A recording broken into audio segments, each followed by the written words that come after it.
Graduation करके MA BA करके मजदूर बन रहे हैं, बेरोजगार बैठे हैं, और भाजपा के लोग सातवां फेल भी हैं, तो आपके राजा बन रहे हैं। ऐसे व्यक्ति को मुख्यमंत्री बनाए हैं जिसका चाल, चरित्र और चेहरा तीनों चर्चा का विषय होना चाहिए। बिहार से पलायन बंद नहीं होगा।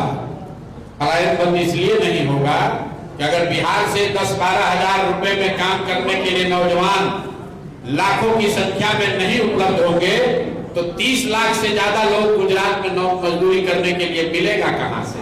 10,000 की लालच में आपने वोट बेच दिया। वही 10,000 रुपए कमाने के लिए बिहार के बच्चों को जाकर गुजरात के, पंजाब के, दिल्ली के, बॉम्बे के फैक्ट्रियों में अपनी हड्डी गलानी पड़ेगी।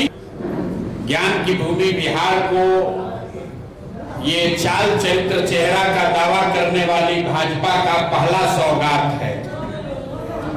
ऐसे व्यक्ति को मुख्यमंत्री बनाए हैं जिसका चाल, चरित्र और चेहरा तीनों चर्चा का विषय होना चाहिए।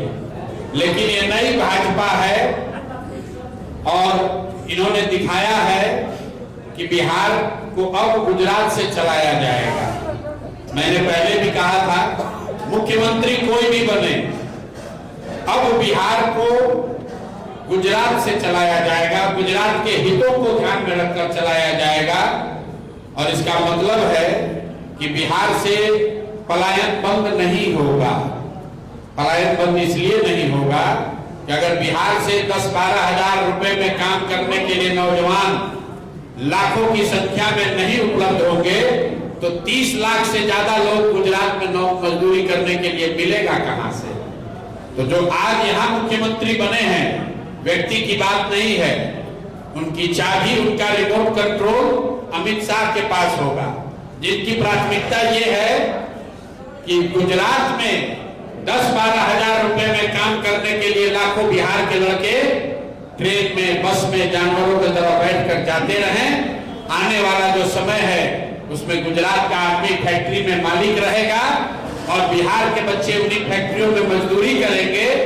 इसका दोष किसी नेता और दल को नहीं है, इसके लिए हम और आप दोषी हैं, क्योंकि हम लोग मोदी जी का भाषण सुन के वोट दिए हैं, हिंदू मुसलमान बनकर वोट दिए हैं, जातियों में बढ़कर वोट दिए हैं, 10,000 रुपए के लालच में वोट दिए हैं, तब उसका खामियाजा भी हमी को और हमारे बच्चों को भुगतना पड़ेगा।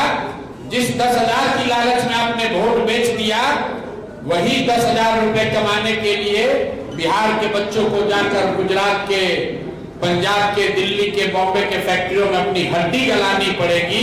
ये दुर्भाग्य है, लेकिन गलती हुई है तो भुगतना तो पड़ेगा ही।